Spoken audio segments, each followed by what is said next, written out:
Bismillahirrahmanirrahim. Assalamualaikum warahmatullahi wabarakatuh. Alhamdulillahirabbil alamin. Wassalatu wassalamu ala asrofil anbiya'i wal mursalin nabiyina Muhammad sallallahu alaihi wasallam. Alhamdulillah, pada malam ini kita ketemu lagi di grup WA CSPITM 4 2020. Insyaallah malam ini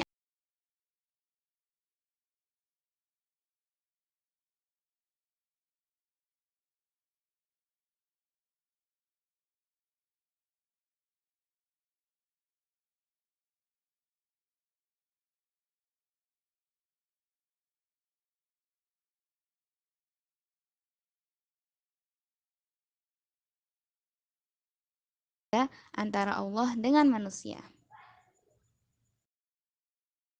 Oke teman-teman, sekarang kita mulai bab pertama ya. Bab pertama kali ini adalah ta'aruf kui tentang surat Al-Fatihah. Jadi di bab ini kita akan mengenali surat Al-Fatihah lebih lanjut lagi.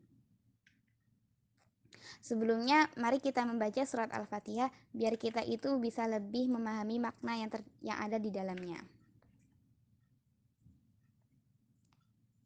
A'udzu billahi minasyaitonir rajim. Aku berlindung kepada Allah dari setan yang terkutuk. Bismillahirrahmanirrahim. Dengan nama Allah yang Maha Pengasih, Maha Penyayang. Alhamdulillahi Rabbil Alamin. Segala puji bagi Allah, Tuhan seluruh alam. Ar-Rahmanir Rahim.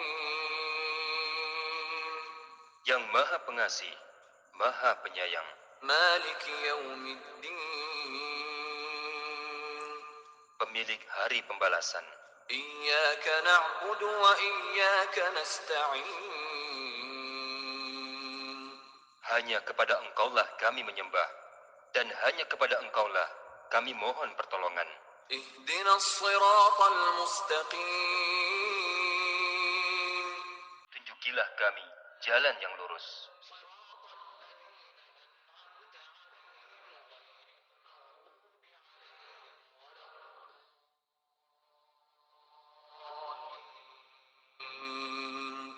Yaitu jalan orang-orang yang telah Engkau beri nikmat kepada mereka, bukan jalan mereka orang-orang yang dimurkai, dan bukan pula jalan mereka orang-orang yang sesat.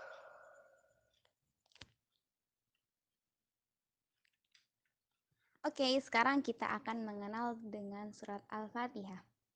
So, pasti kalian udah kenal kan apa sih surat Al-Fatihah itu? Ya iyalah, Al-Fatihah kan selalu kita baca di setiap sholatnya kan. Oke, yang pertama, surat Al-Fatihah itu merupakan surat pertama dalam Al-Quran. Jadi di mana-mana kalau misalnya kita buka Al-Quran, mau di mushaf atau mau di handphone, di situ yang kita pertama kali lihat itu kan surat Al-Fatihah ya. Yang kedua, Al-Fatihah itu terdiri dari 7 ayat, 25 kata, dan 113 huruf. Ini atas perhitungan Ibnu Katsir rahimahullah ya dalam kitabnya. Tapi kalau misalnya kalian mau iseng-iseng hitung per huruf-hurufnya juga boleh kok. Dan yang ketiga, Al-Fatihah itu sering disebut Ummul Kitab. Kenapa sih Al-Fatihah itu sering disebut Ummul Kitab? Karena menurut Imam Bukhari rahimahullah, Al-Fatihah itu ditulis di permulaan Al-Quran dan selalu dibaca pada awal sholat. Selain itu, banyak yang menyetujui bahwasanya dikarenakan seluruh makna Al-Quran itu kembali pada apa yang di dalam surat Al-Fatihah.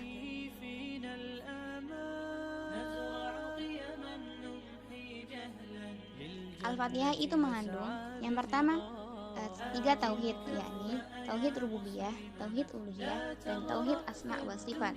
Sebelumnya Ukti Aulia sudah pernah menjabarkan tentang ketiga tauhid ini. Apa sih tauhid rububiyah itu? Kita ulangin lagi ya materi yang kemarin. Jadi tauhid rububiyah adalah kita itu mengesahkan Allah dalam perkara kekuasaan dan pengaturan alam yang dilakukan oleh dan semua perbuatan yang dilakukan oleh Allah. Jadi itu mau penciptaan, kekuasaan, pengaturan alam atau penjagaan alam itu yang ngelakuin itu Allah, nggak ada yang lain. Sedangkan tauhid yang kedua adalah tauhid uluhiyah, yakni kita itu mengesahkan Allah dalam semua ibadah, baik zahir maupun batin. Sedangkan tauhid asma wa sifat sendiri adalah kita mengesahkan Allah dalam nama dan sifat-sifatnya. Yang kedua, Al-Fatihah itu juga menjelaskan tentang kembalinya manusia. Jadi di Al-Fatihah ini bakal diceritain secara nggak langsung bagaimana sih kita dikembalinya nanti. Dan yang ketiga, Al-Fatihah juga mengandung bimbingan dari Allah Subhanahu wa taala kepada hambanya untuk selalu bertauhid secara uluhiyah maupun rububiyah. Yang keempat, Al-Fatihah itu juga mengandung bimbingan untuk selalu berdoa pada Allah Ta'ala.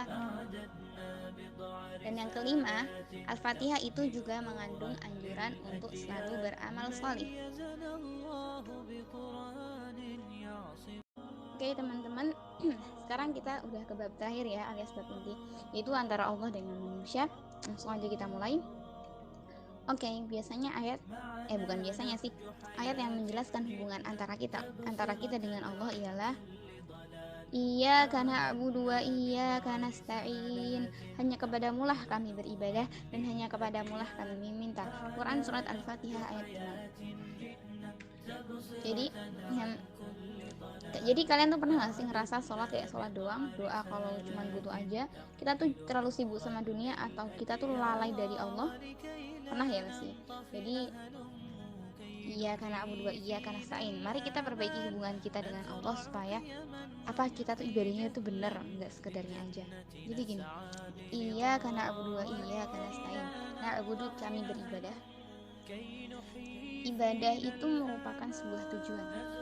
Sedangkan nasta'in atau isti'anah, memohon pertolongan, itu membutuhkan dua asas pokok, yaitu percaya dan bersandar. Nah, isti'anah atau memohon pertolongan ini merupakan sebuah wasilah. Wasilah itu sarana atau perantara. Jadi isti'anah itu sekadar perantara agar kita bisa mencapai tujuannya kita. Gitu. Tujuannya kita apa? Yaitu beribadah. Yang pertama, Iyyaka na'budu. Allah itu memberi manusia pertolongan atau memberi nikmat. Kemudian manusia itu bersyukur atau mensyukuri Allah dengan cara beribadah kepada Allah Subhanahu wa taala. Allah taala berfirman, "Wa ma khalaqatul jinna wal insa illa liya'budun." Dan tidaklah aku ciptakan jin dan manusia kecuali untuk beribadah kepadaku. Quran surat Az-Zariyat ayat 56. Dari ayat ini kita bisa paham bahwasanya tujuan kita diciptakan itu semata buat beribadah kepadanya, nggak ada yang lain. Selain itu, ibadah itu juga merupakan haknya Allah atas seorang manusia, atas seorang hamba. Jadi kita sebagai hambanya harus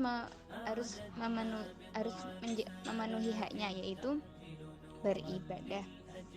Kemudian ibadah itu juga sebagai wujud rasa syukur kita sebagai hambanya. Gitu.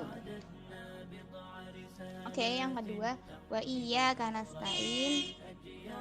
Ini itu berdoa agar kita tuh diberi kemudahan dalam beribadah padanya.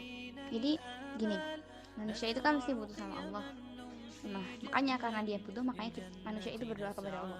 Sementara wa iyyaka nasta'in. Nasta'in yang di sini ialah yang dimaksud itu memohon pertolongan atau berdoa agar kita itu diberi kemudahan dalam beribadah kepadanya.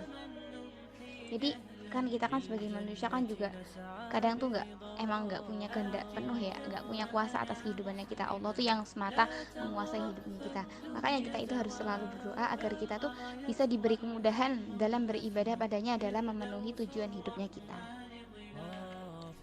Oke. Iyyaka na'budu wa iyyaka nasta'in. Dalam ayat ini mengandung yang pertama, anjuran atau kewajiban untuk mendahulukan ibadah daripada isti'anah. Kenapa ibadah harus didahulukan daripada isti'anah? Sudah kita ketahui ya, bahwa ibadah itu merupakan sebuah tujuan. Selain tujuan itu tuh hak. Nah, kalau isti'anah kan kita itu tuh memohon pertolongan ya. Jadi kita tuh meminta sama Allah. Nah, di antara tujuan sama sarana, kita tuh harus mendahulukan tujuan. Di antara hak sama haknya Allah dan haknya kita harus memenuhi haknya Allah dulu. Yang kedua, nikmat dan pertolongan Allah itu banyak sekali. Maka di sini kita itu beribadah sebagai bentuk rasa syukurnya kita. Iyyaka na'budu wa iyyaka nasta'in. Di sini dijelaskan, na'budu atau kami beribadah. Ibadah ini merupakan hanya orang-orang mukhlis doang yang bisa. Jadi orang-orang mukhlis itu apa? Orang-orang mukhlis itu yang orang ikhlas gitu. Mereka beribadah karena mereka paham bahwa ibadah itu merupakan sebuah tujuan. Sementara isti'anah atau memohon pertolongan, semua orang itu bisa meminta bantuannya. Nah, kalau misalnya kita udah dapat i'anah atau pertolongannya, maka kita beribadah sebagai wujud rasa syukurnya kita. Jadi kalau kita udah menjalankan tujuannya kita harus kemudian kita meminta bantuannya, kemudian kalau misalnya kita dikasih bantuan, kita baru kemudian bersyukur